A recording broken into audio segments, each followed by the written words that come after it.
Olá, bom dia. Uma determinação da Vara de Interesses Difusos e Coletivos proíbe o saque na boca do caixa de contas de repasses públicos estaduais. É sobre essas e outras informações que nós vamos conversar no programa de hoje, porque quem veio tomar comigo café nesta manhã foi o Dr. Douglas Martins, que é juiz da Vara de Interesses Difusos e Coletivos. Bom dia, doutor. Bom dia, um prazer estar contigo. Prazer, o senhor está aqui para conversar comigo sobre esses assuntos nessa volta do café. Essa determinação de proibir esses saques em boca de caixa, qual era a intenção? O que vocês pensavam em coibir com essa determinação? Havia uma prática muito ruim, uma prática nefasta, que não contribuía para a transparência na administração pública, que era de muitos municípios os prefeitos conseguirem sacar dinheiro na boca do caixa. Entravam recursos de transferências do estado do Maranhão, por exemplo, nas contas do município, e o prefeito saca aquele dinheiro para pagar um aqui, dar um dinheiro para outro lá, fazer alguma coisa. Botar o dinheiro no bolso. Botar o dinheiro no bolso e sair com esse dinheiro pagando pessoas, ou emitir cheque para fazer algumas coisas. Não pode fazer isso porque dificulta a rastreabilidade do dinheiro, a fiscalização, o controle da administração pública.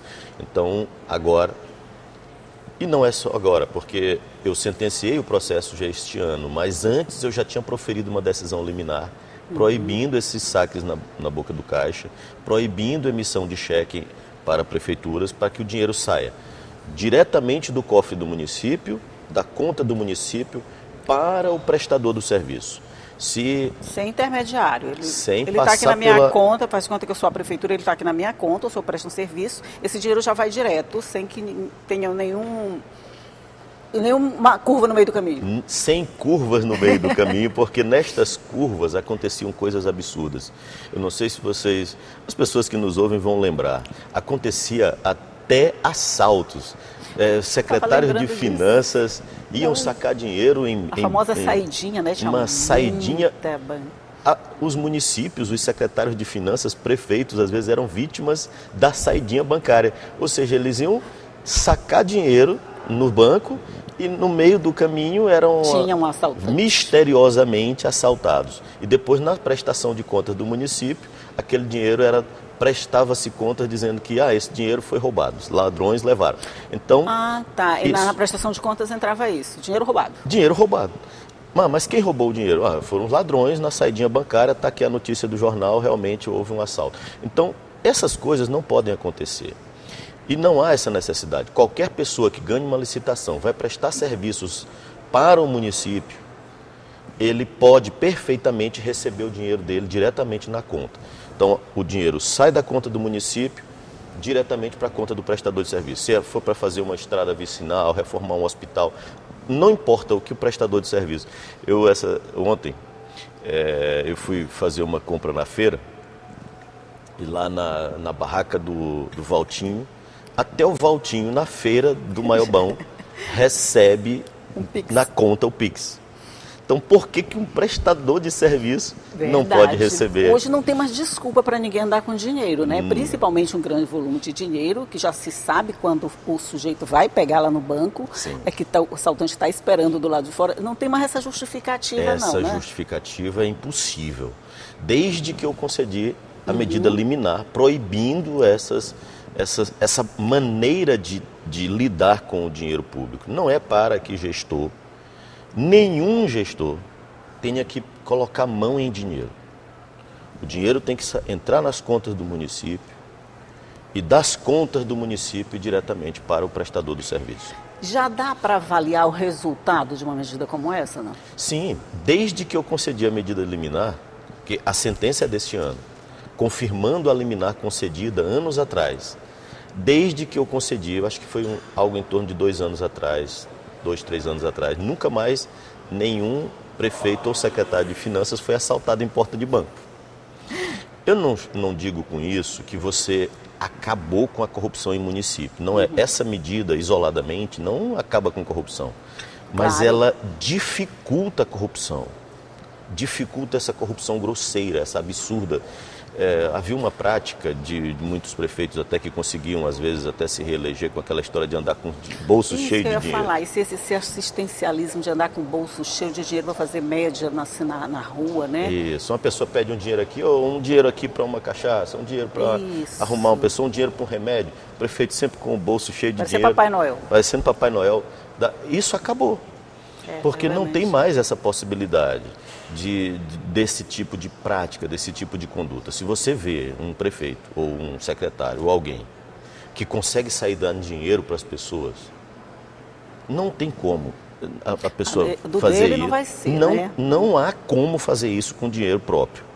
Porque o salário não é tão alto assim. Sim, verdade. O salário é um salário de classe média, média alta, mas é de classe média, o salário médio dos prefeitos. Não tem condições de sair dando dinheiro para um, R$10 para outro, R$20 para outro, 50, 100. Olha, sem querer assim, ser muito sarcástico, eu posso lhe dizer que nem que fosse de renda alta, acho que ele não distribuiria o dinheiro dele, não, né? Não tem, nem tem condições, nem ninguém tem esse nível de generosidade de sair. Se a população olha um prefeito que sai dando dinheiro para as pessoas pelas ruas, tem alguma coisa errada. Pode procurar que tem corrupção ali. Não há como fazer isso sem corrupção. Não existe isso. Nem o prefeito mais rico sai distribuindo dinheiro próprio. Se está distribuindo dinheiro, o que o prefeito precisa fazer é obra, é realizar os serviços, que o município tem a obrigação de fazer. Se impulsionar a economia do município, ninguém precisa andar pedindo dinheiro na rua para o prefeito, né? Exatamente. Vamos mais por aí. Esse tipo de medida, doutor Douglas, que traz esse tipo de consequência para a administração pública, de uma maior transparência, de uma maior probidade, são comuns na vara de interesses difusos e coletivos, né? Porque a gente toma conhecimento de algumas medidas que elas vão de encontro a práticas que a gente estava acostumado há muito tempo. Sim, exatamente, porque a transparência na administração pública é um direito difuso. Então, os assuntos de direitos difusos, obrigatoriamente, vão parar na vara de interesses difusos. É uma vara especializada que o Tribunal de Justiça acertou muito em criar. Verdade. Porque é um processo diferente, o processo coletivo, ele não é igual. Se você distribui esses processos de interesses difusos para várias unidades jurisdicionais, como era no passado, os juízes que são acostumados com o processo civil simples, na hora que precisa conduzir um processo coletivo, que tem características diferentes, não baseado, o Código de Processo Civil, que é, digamos, o manual do juiz de como conduzir um processo civil, ele no processo coletivo é aplicado apenas subsidiariamente. Ou seja, só quando não existe regra dentro do próprio processo coletivo, no microsistema do processo coletivo. Que coisa complicada. Só para dizer que é complicado, por exemplo, quando a gente fala em difuso, você fala interesses difusos. A gente sabe que difuso é aquela coisa que é mais espalhada, que não está bem centralizada, que não tem contornos normais. Aí quando a gente fala vara de interesses difusos, a gente também está falando nisso quando atinge todo mundo de uma vez só? O conceito do direito difuso, ele está ali no artigo 81 do Código de Defesa do Consumidor. É um termo que tem definição legal. Direito difuso são os direitos transindividuais, indivisíveis, de que são titulares pessoas indeterminadas vinculadas entre si por uma circunstância de fato. Esse é o conceito. Mari. Traduzindo isso tudo. Traduzindo isso. Se você não entendeu, não tem problema. Ele vai já traduzir esse termo todo que ele falou aqui. Os transindividuais é o que não é individual. Sim, transcende uma pessoa. Indivisível, não dá para a pessoa dizer assim, é só meu. Este aqui é meu. Se a pessoa puder dizer, é só meu, não é difuso. É o direito individual. É direito individual, não é difuso. Se ele pode se apropriar sozinho. Vou exemplificar que fica mais fácil. Isso, vamos no exemplo. Pensemos no exemplo mais clássico de direito difuso, que é o direito ao meio ambiente equilibrado, o direito de respirar um ar puro, como estamos aqui, o direito a não ter um ambiente poluído. Isso, alguém pode dividir o ar a ser respirado. O rio que precisa ser, não pode ser poluído. Dá para ser poluído para um e não para outro. Esse pedacinho bem que é esse meu, pedacinho é o meu, não pode poluir. Não. Então, o exemplo mais clássico verdade. de direito difuso é o direito ao meio ambiente equilibrado. Mas o direito à transparência dá para ser transparente para um e não para outro? Ou a administração pública é transparente para todo mundo, ou não é transparente. Só quem tem conhecimento, quando você diz assim, mas é transparente para o gestor. Eu ia dizer isso, mas não quis ser do contra. Mas aí está sendo... Não, ele não pode ser transparente para ele. Quando fala em difuso, é para todo mundo. Isso. Ou o povo tem acesso à informação, ou não tem acesso à informação. É difuso e coletivo, já está dizendo. E se coletivo. Não entendeu no difuso, entende no coletivo, né? E coletivo é de todo mundo, pronto. O coletivo parece ser igual, mas direito difuso é uma coisa, direito coletivo é outra. Ai, meu Deus, então nós vamos explicar no próximo bloco. Vamos explicar no próximo bloco a diferença entre direito difuso e direito coletivo, mas a gente vai entender. É só um minutinho e a gente volta já já.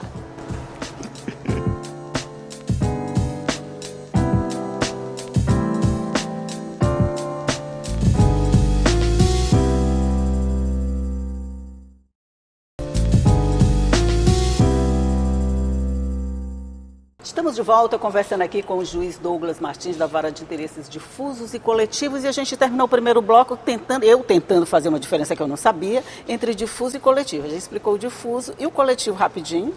Muito parecido, transindividual, indivisível também, titulares pessoas indeterminadas, só que com uma relação jurídica com a parte contrária.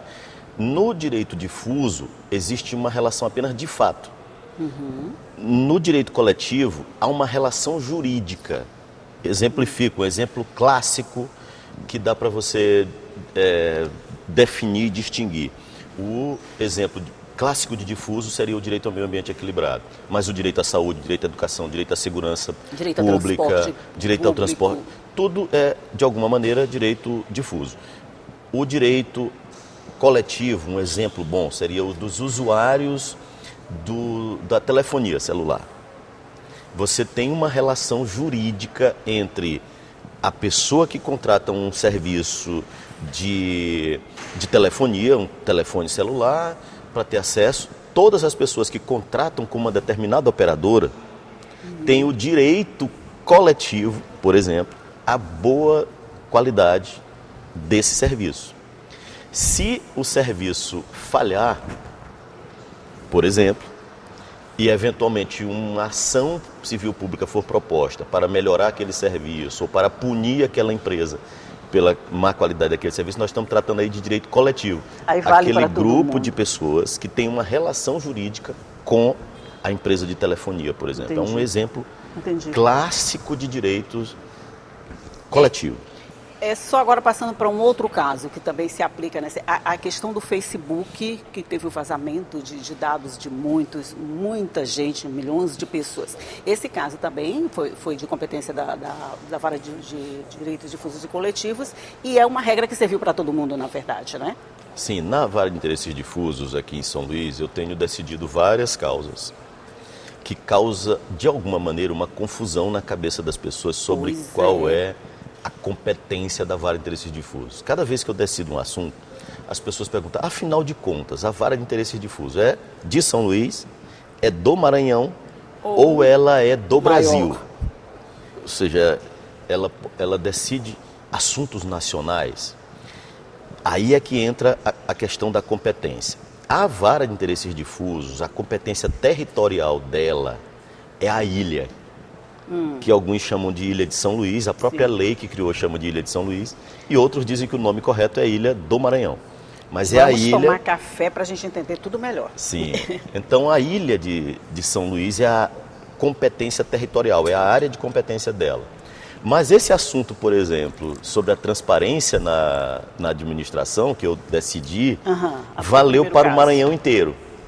Ah, tá, entendi. Então, a definição desse processo, a competência da Vara de Interesses Difusos, para este caso, que envolveu, por exemplo, o caso da transparência em todos os municípios, a competência da vara foi estadual, porque isso se define no microsistema do processo coletivo, na Lei da Ação Civil Pública.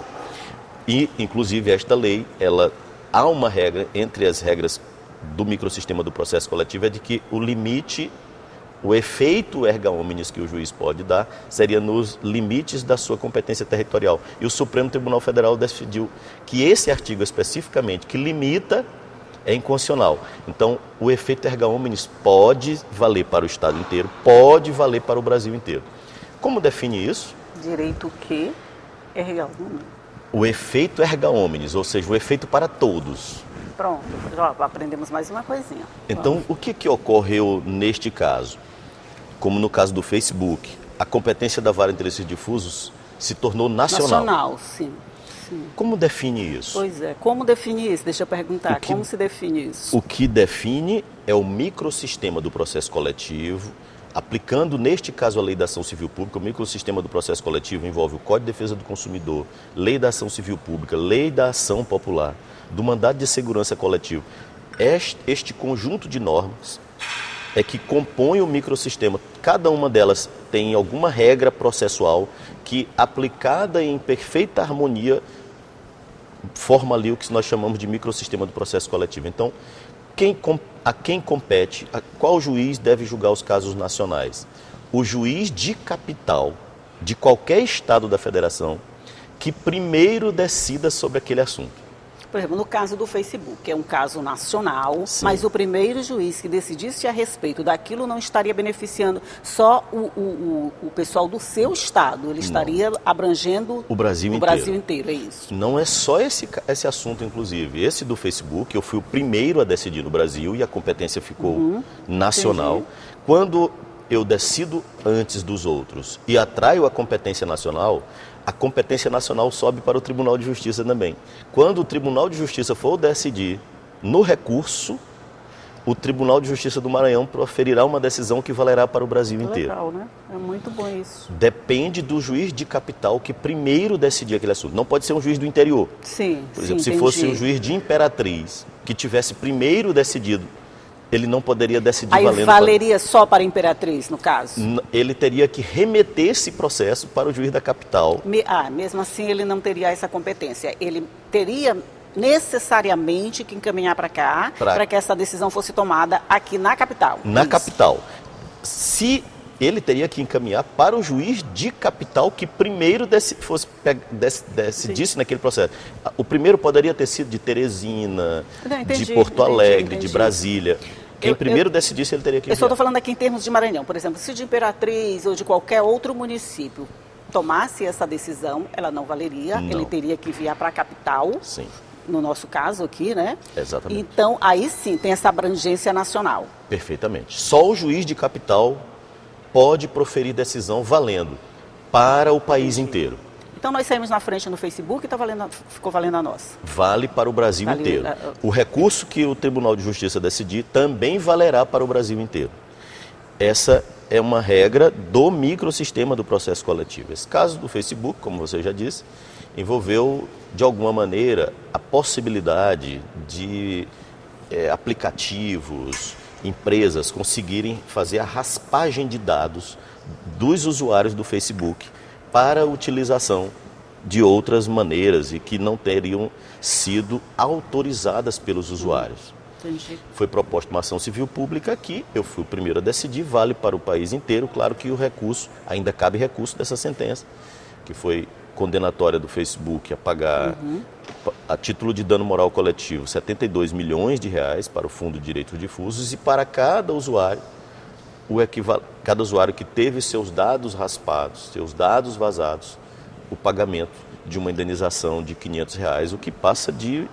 Mas nesse caso individual, por exemplo, se eu me sentir invadida, se eu me sentir meus dados vazados, eu vou receber isso, mas como eu faço individualmente? Eu recorro à vara de defesa, à vara de interesses difusos e coletivos ou já não vale mais aí?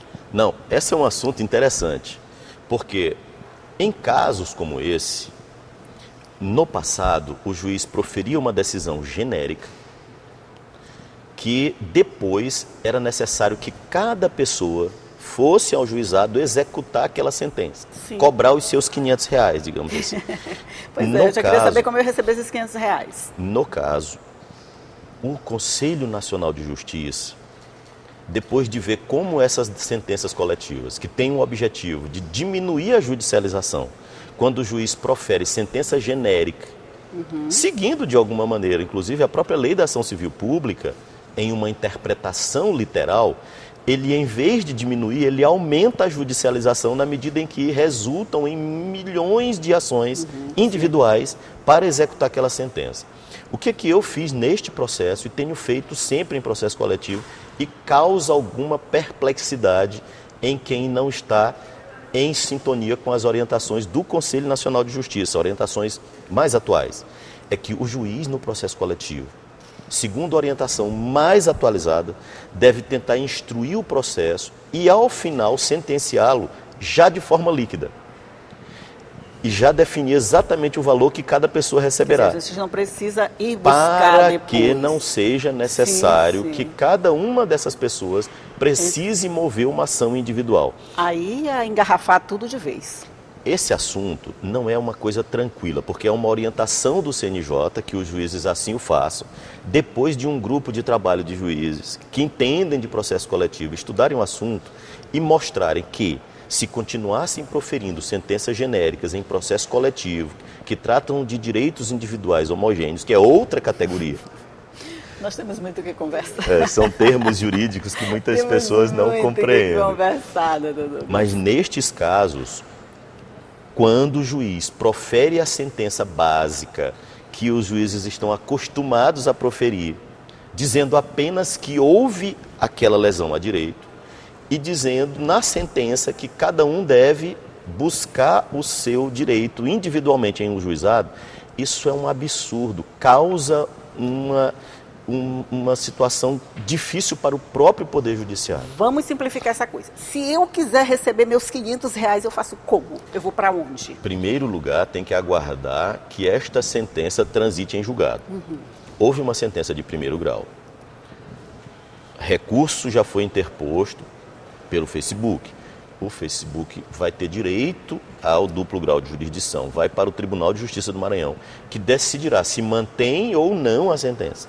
Se o Tribunal de Justiça mantiver, certamente haverá recurso para o STJ, em Brasília. É uma coisa demorada. E como existe matéria constitucional, esse assunto deve ir, porque estamos tratando de um direito fundamental.